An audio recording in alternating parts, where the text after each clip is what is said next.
రోమా పౌరులకు రాసిన లేఖ 15వ అధ్యాయం 14వ వచనం నుండి 21వ వచనం వరకు. నా సహోదరులారా, మీ వరకు మీరు మంచితనంతోనూ సమస్త జ్ఞానంతోనూ నిండిన వారై ఒకరికి ఒకరు ఉపదేశించుకొనగలరని నేను నమ్ముచున్నాను. కానీ ఎంతయో ధైర్యంతో మీకు కొన్ని విషయములను గుర్తు చేయుటకు రాస్తుంది. దేవుని అనుగ్రహము వలననే నేను అంత ధైర్యమును చూపితిని. క్రీస్తు యేసు సేవకుడునైన అన్యుల కొరకు పని చేయుటకే నేను అనుగ్రహమును పొందితిని. అన్యులు పవిత్రాత్మ ద్వారా దేవునకు అంకితము కావింపబడి ఆయనకు అంగీకార యోగ్యమైన నైవేద్యము అగుటకై దేవుని సువార్తను బోధించుటలో నేను ఒక అర్చకునిగా పనిచేయుచున్నాను. కావున క్రీస్తు యేసునందు దేవుని కొరకై నేను చేసిన వారిని గురించి గర్వింపవచ్చును. క్రీస్తు నా ద్వారా నా మాటల వలనను చేతల వలనను సూచిక క్రియల చేతను అద్భుతముల చేతను ఆత్మ యొక్క శక్తి మూలములను అన్యజనులకు దేవునకు విధేయులను చేయుటకై చేసిన దానిని గురించి మాత్రమే ధైర్యం వహించి పలికెదను. కనుక యెరూషలేము నుండి ఇల్లూరికం వరకు పయనించుట వలన క్రీస్తును గూర్చిన సువార్తను సంపూర్ణంగా ప్రకటించి తిని ఎవరో వేసిన పునాదిపై నిర్మింపకుండుటకై క్రీస్తును గూర్చి వినని ప్రదేశంలోనే సువార్తను ప్రకటింపవలనని సర్వదా నా వాంఛే ఉన్నది. ఆయనను గూర్చి తెలియజేయబడని వారు చూతురు, వినని వారు అర్థం చేసుకుందురు అని పరిశుద్ధ గ్రంథంలో వ్రాయబడి ఉన్నది కదా. ఇది ప్రభు వాక్కు. ప్రసిద్ధ గీతం. అందరూ ప్రభువు తన రక్షణను అన్ని జాతులకు తెలియజేసాను. ప్రభువుకు కొత్త పాట పాడు. ఆయన అద్భుత కార్యములు చేసెను. ఆయన తన దక్షిణ హస్తము వలన పవిత్రమైన తన బాహు వలన విజయమును సాధించెను.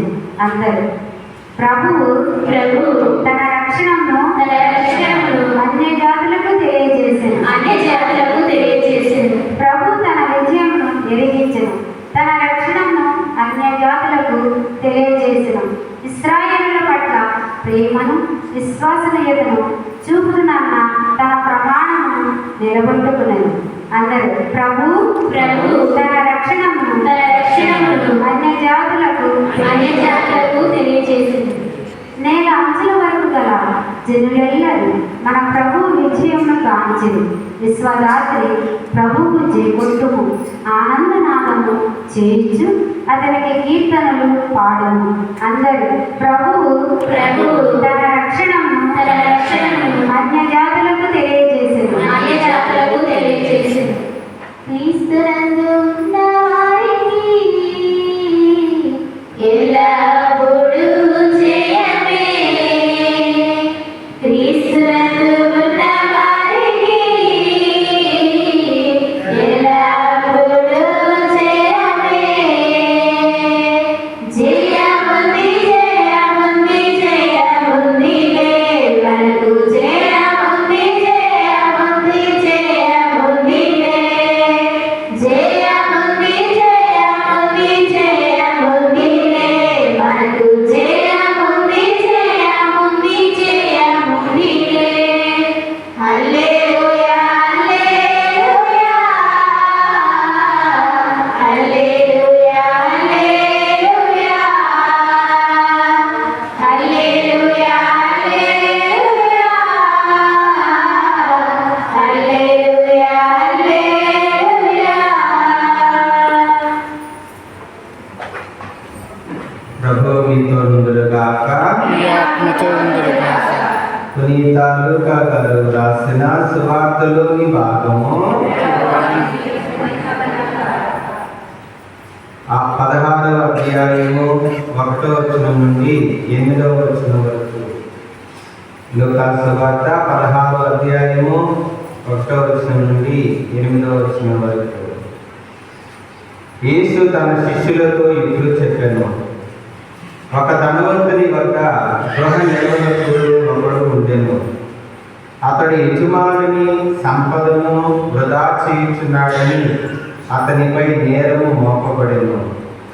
యజమానుడు అతన్ని పిలిచి, నిన్ను గూర్చి నేను వినుచున్నది ఏమిటి? లెక్కలు అప్పగింపుము, ఇకపై నీవు గృహ నిర్వాహకుడుగా వీలు పడదు అని చెప్పాను. అతడు లోపల ఇంట్లో అనుకొనెను, ఇప్పుడు నేనేమి చేయుదును? యజమానుడు నన్ను ఈ పదవి నుండి తొలగించుచున్నాడు. శ్రమించుటకు నాకు శక్తి లేదు, వెచ్చమెత్తుటకు నాకు సిగ్గుగా ఉన్నది. గృహ నిర్వాహకత్వము నుండి తొలగింపబడినప్పుడు అందరి వలన ఆశ్రయం పొందుటకు నేను ఇట్లు చేసేదను అని యజమానుని రుణస్థులను ఒక్కొక్కరిని పిలిపించి మొదటి వారితో, నీవు నా యజమానునికి ఎంత రుణపడి ఉన్నావు అని అడిగాను. వాడు 100 మణుగుల నూనె అని చెప్పాను. అప్పుడు అతడు వానితో, నీ రుణపత్రమును తీసుకుని వెంటనే దానిపై 50 అని వ్రాసుకును అని చెప్పాను. అంతటా అతడు రెండవ వానితో, నీవు ఎంత రుణపడి ఉన్నావు ఉంటివి అని అడిగాను. వాడు 100 తూముల గోధుమలు అని బదులు పలికెను. అప్పుడు వానితో, నీ రుణపత్రమును తీసుకుని 80 అని వ్రాసుకును అనెను. ఆ గృహ నిర్వాహకుడు యుక్తిగా వర్తించినందులకు యజమానుడు మెచ్చుకొనెను. ఏలైనా ఈ తరమున ఈ లోక సంబంధులైన ప్రజలు వెలుగు సంబంధులైన ప్రజల కంటే యుక్తిపరుడు. ఇది క్రీస్తు ప్రభుని సువిశేషము. ఈ గృహ నిర్వాహకుడు మంచి చేశాడా చెడు చేశాడా? ఏమని చేశాడు? దొంగలాగా ఉన్నాడు. ఈ గృహ నిర్వాహకుడు దొంగలాగా ప్రవర్తించాడు. అదేలాగా ఆ యజమానుని సంపదను దుర్వినియోగం చేస్తున్నాడని నేరం మోపారు. ఆ యజమానుడు అతన్ని, నీ ఉద్యోగము తీసివేస్తున్నాను, నిన్ను పదవి నుండి తప్పిస్తున్నాను అని అన్నాడు. అప్పుడు మళ్ళా ఏం చేశాడు? అయ్యో నేనేం చేయాలి? ఇప్పుడు నేను చేసిన అవకతవకలన్నీ కూడా యజమానికి తెలిసినాయి కదా, నేనేమో అడుక్కుని తినలేను, మరి ఏం చేయాలి? నేనేం కష్టపడి పని చేయలేను అని అనుకున్నాడు. అనుకుని ఏం చేశాడు? తీసుకోడు. అలాంటి మంచితనాన్ని ఆ తండ్రి సంపాదించుకున్నాడు. మరి హీరో ధనుష్ ఏం చేస్తాడు? అతను హోటల్ మేనేజ్మెంట్ చదువుకుని, నేను ఈ చిన్న గుడిసెలో కాదు ఇడ్లీ వేసి పనిచేసేది, నేను వేరే దేశాలకు వెళ్ళి పెద్ద పెద్ద హోటల్లో పనిచేస్తాను, అలా డబ్బు సంపాదిస్తాను అని అంటాడు. కానీ మా నాన్న చెప్తాడు, ఆయన మనం ఇక్కడే మంచిది, మన కష్టం, మన సంతోషం, మన ఊరు, మన జనం, ఇక్కడ మనం మంచిని సంపాదించుకోవాలి అని అంటాడు. కానీ వినడం. వేరే దేశానికి వెళ్తాడు, చైనా వెళ్తాడు. చైనాలో ఒక పెద్ద 5 స్టార్ హోటల్లో పనిచేస్తాడు. ఈ ధనుష్ వల్లే ఆ హోటల్ కూడా బాగా పేరు అభివృద్ధిలోకి వస్తుంది. ఆ హోటల్ మేనేజరు తండ్రి, ఆయనకు ఒక కొడుకున్నాడు. ఆ కొడుకు చాలా పొగరబోతు, దుర్మార్గుడు. డబ్బుని మరి విచ్చలవిడిగా వృధా చేయటం, త్రాగుడు, జలసాలు, అమ్మాయిలతో ఆడటం, బాగా ఇదిగా, అలాగే హత్యలు చేయటం, గొడవలు పెట్టుకోవడం, ఇవన్నీ కూడా చేస్తాడు. ఆయన చెప్తాడు, తండ్రి చెప్తాడు, వాళ్ళ హోటల్ మేనేజర్ ఉన్నారు కదా, నేను వాళ్ళకి చేయటం మంచిది కాదు, ఇదిగో వీడిని చూసి నేర్చుకో, వీడు చక్కగా, వీడి వల్లనే మన వ్యాపారము అభివృద్ధి చెందుతుందని చెప్తాడు. ఆ తర్వాత రెండో ధనుష్ తిరిగి వస్తాడు. ఇప్పుడు మా నాన్న చనిపోతే తిరిగి సొంతలో వచ్చేస్తాడు విదేశాల నుంచి. ఈ విధంగా జరుగుతూ ఉంటుంది. తర్వాత ఏమవుతుందంటే, ఈ హీరోయిన్ ఆ హోటల్ మేనేజర్ కూతురే, వాళ్ళిద్దరు పెళ్లి చేసుకోవాలి అనుకుంటారు. కానీ మనవాడు తిరిగి వెళ్ళడు. అప్పుడు నేను తీసుకొస్తానని చెప్పి వీళ్ళ అబ్బాయి వస్తాడు, చైనా నుంచి వాడు వస్తాడు, దుర్మార్గుడైన వాడు వస్తాడు, వచ్చి తనిషిని కొడతాడు. కొడితే తిరిగి వాడు పాతాడు, వాడు హాస్పిటల్లో కూడా ఉంటాడు. అయినా బుద్ధి రాదు. ఆ తర్వాత తనిషిని ఇంకా కొడతాడు. ఒక్క దెబ్బ కూడా కొట్టడు. తర్వాత కాల్ చేస్తారు. పోలీసులు వచ్చి ఇదిగో వాళ్ళే కాల్చారని నువ్వు పోలీస్ కేసు పెట్టంటే పెట్టడు. వాళ్ళు కాల్చలేదు, వాళ్ళని కోనం ఇవ్వండి, వాళ్ళ దేశానికి వాళ్ళ కోనం అంటారు. ఎందుకంటే గొడవ ఎక్కువైపోతాయి. దానికి మా నాన్న చెప్పిన మాట గుర్తొస్తుంది, మంచితనంతో మనం ఏదైనా సాధించాలి తప్ప గొడవలు పడి మనం ఏది సాధించలేము అని గుర్తొచ్చి వాళ్ళని కాల్చలేదు, వాళ్ళని కొట్టలేదు, వాళ్ళని పోనివ్వండి అని అంటారు.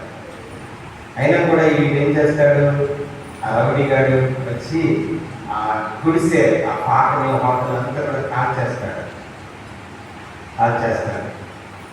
అప్పుడు కూడా ధనుష్ అంటాడు, పక్కన హీరోయిన్ ఉంటుంది, ఇక్కడ వేరే అమ్మాయి ఉంటుంది, ఇవాళ నువ్వు వెళ్ళి వాడిని చంపేస్తే వాడిని తెచ్చి ఎటువంటి చేస్తే అంటే అంటాడు, కొద్ది పోనీ వాడు కాల్చింది పాటే కదా, ఈ రోజు కాల్చలా అంటాడు. చూసారా, ఈ రాయి కదా, రాయి పిట్టి రుబ్బే రోలు, ఆ రోలు కావలేదు కదా, మళ్ళా మనం ఈ రోల్లో పిండేసి పప్పు రుబ్బి ఇడ్లీ వేసి మళ్ళీ అందరికీ వెళ్దాం, అందరితో మంచి సంపాదించుకుందాం.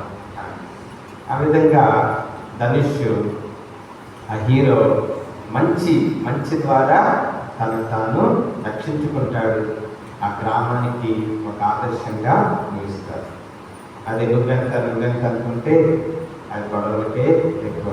కాబట్టి దేవుడు మంచివాడు కనుక మనం కూడా మంచితనంతో యుక్తిగా ప్రవర్తించటం అంటే అది. యుక్తిగా మనం మాటల్లో మన చేతుల్లో యుక్తిగా ప్రవర్తించి మంచిని సంపాదించుకుని ఆ మంచి ద్వారా ఇతరులను కాపాడగలగాలి. నిన్ను నీవు కాపాడుకోవాలి, అలాగే ఇతరులను కూడా నీవు కాపాడగలగాలి. యేసు ప్రభు తన మంచితనంతోనే మనల్ని కాపాడాడు. అహింసతో ఆయన మనలను కాపాడాడు, ప్రేమతో మనలను కాపాడాడు. ఆ విధంగా మనం కూడా జీవించడానికి యుక్తిపరులుగా జీవించడానికి కావాల్సిన అనుగ్రహాన్ని దయచేయమని ప్రార్థన చేస్తున్నాం. అటువంటి పాడపడండి. ప్రేమకు ప్రతిగా కృతజ్ఞతాస్తుతిగా నా సర్వం నీకు సమర్పించెదా, నన్ను నీకు బలిగా అర్పించెదా. నీపై బహు ప్రీతిగా నా ఎన్నికకు రుచిగా నా సర్వం నీకు సమర్పించెదా, నన్ను నీకు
సహోదరి సహోదరులారా, నేను మీరు నడిపించి మరి సర్వశక్తి గల విజయ సర్వేశ్వరునికి అంగీకారమగినట్లా ప్రార్థించండి.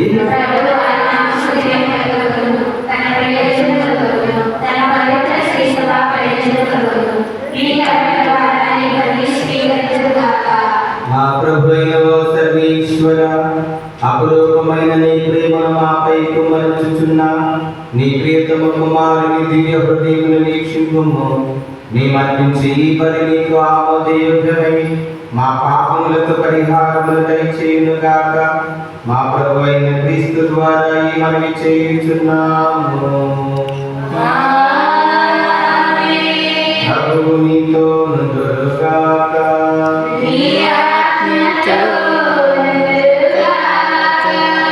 మనసులను ఉన్నతములకు త్రిపుము.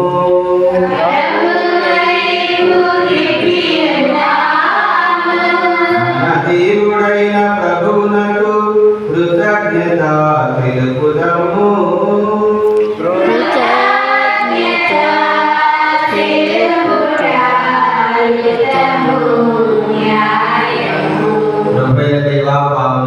సర్వశక్తి గల సర్వేశ్వర, మేము ఎల్లప్పుడూ ఈ చోటలు నీకు కృతజ్ఞతావందనములు మా ప్రభు అయిన క్రీస్తు ద్వారా చెల్లించుట యుక్తము, న్యాయము, ధర్మము, రక్షణదాయకము.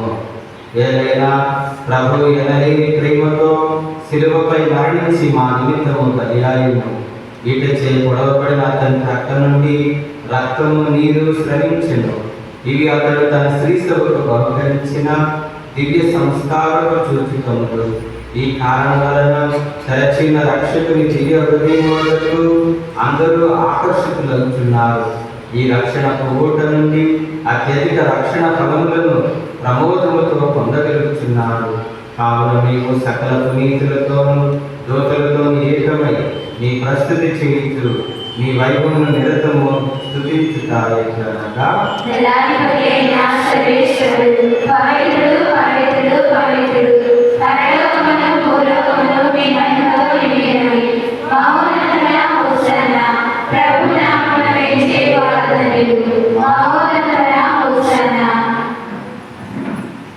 పావన పితా, నీ నిత్యముగా పవిత్రుడవు, నీ సృష్టి అంతయు నిన్ను స్తుతించుట యుక్తము.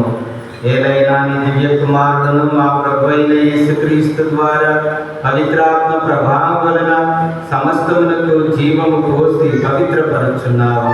ప్రపంచమాద్యంతము సూర్యోదయం నుండి సూర్యాస్తం వరకు నీ నామమునకు నిర్మలమైన పని నడిపించుటకై ప్రజలను నిరతము పిలుచుచున్నావు. కావున ఓ ప్రభువా, ఈ కానుకలు నీ సముఖమునకు తెచ్చి ఉన్నాము. పవిత్రాత్మ ద్వారా వీరిని పవిత్రపరచ బ్రతిమాలుకొనుచున్నాము. ఈ విధమునైన మా కొరకు మా ప్రభు అయిన యేసుక్రీస్తు శరీర రక్తములు అగునుగాక. అతని ఆజ్ఞ ప్రకారమే ఈ కృతజ్ఞత అర్చన నెరవేర్చుచున్నాము. అతడు అప్పగింపబడనున్న రాత్రి అప్పమునందుకుని నీకు కృతజ్ఞతావందనములు చెప్పి స్తుతించి త్రుంచి శిష్యులకు చిచ్చిట్లను. మీరందరూ దీనిని తీసుకుని చింపుము. ఏలైనా ఇది మీ కొరకు అప్పగింపబడనున్న నా శరీరము.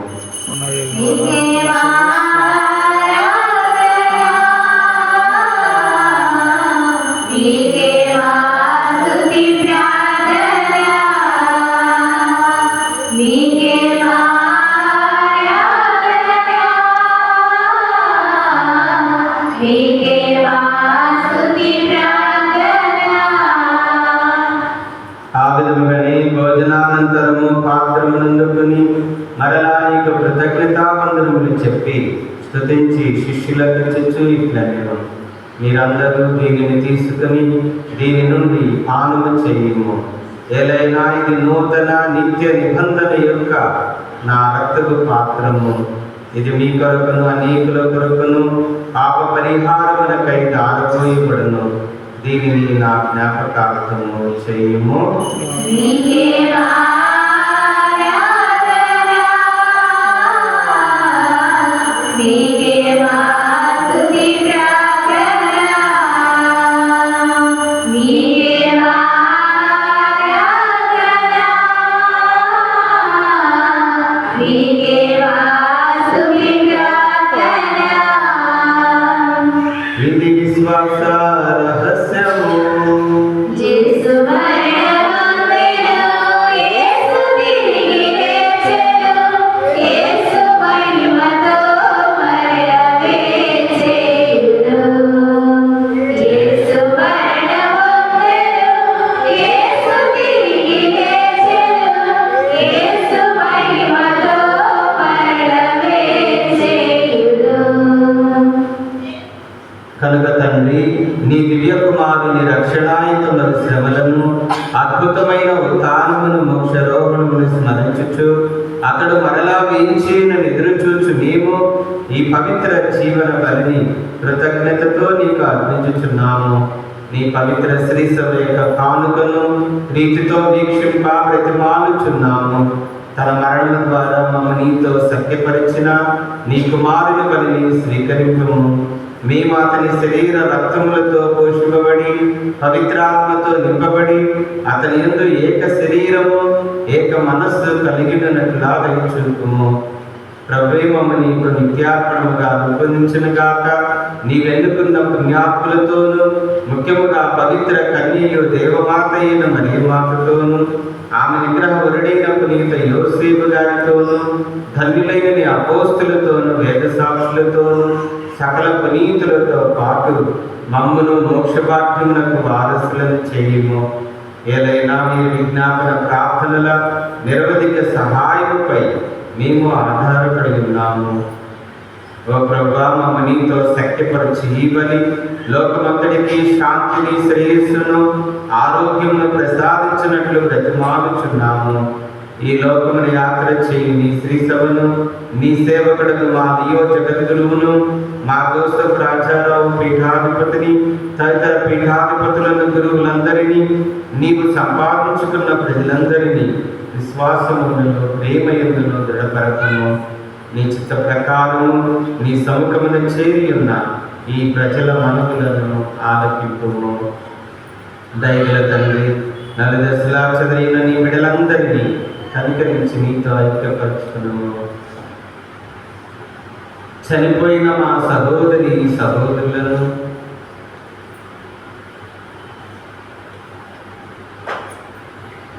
నీ ప్రేమైన నీ లోకమును వీడిన వారందరినీ దయతో నీ రాజ్యంలో చేర్చుకును. మేము అతడ చేరి నీ మహిమని వీక్షించుచు నిత్యానందం పొందుదుముగాక. మా ప్రభువైన క్రీస్తు ద్వారా మనవి చేయించున్నాము. అతని ద్వారా నీవు సకల మేలులను లోకమునకు దయచేయుచున్నాము.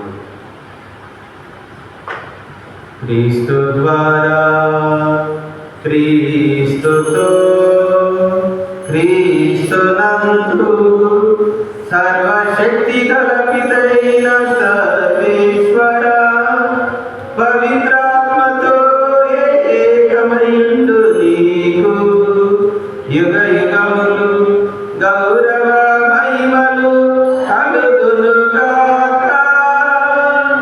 గౌరవ మహిమలు కలుగును గాక.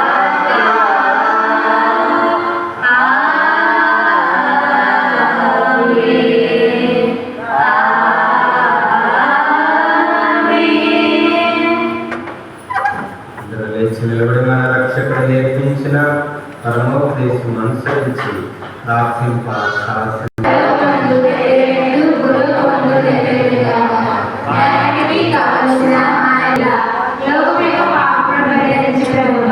మాకు శాంతి దయచేయండి.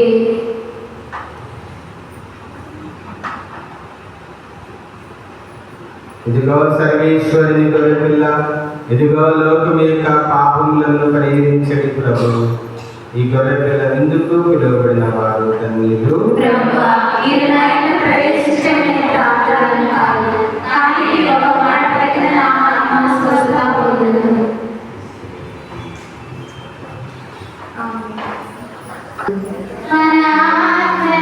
జీవాత్మలు పరము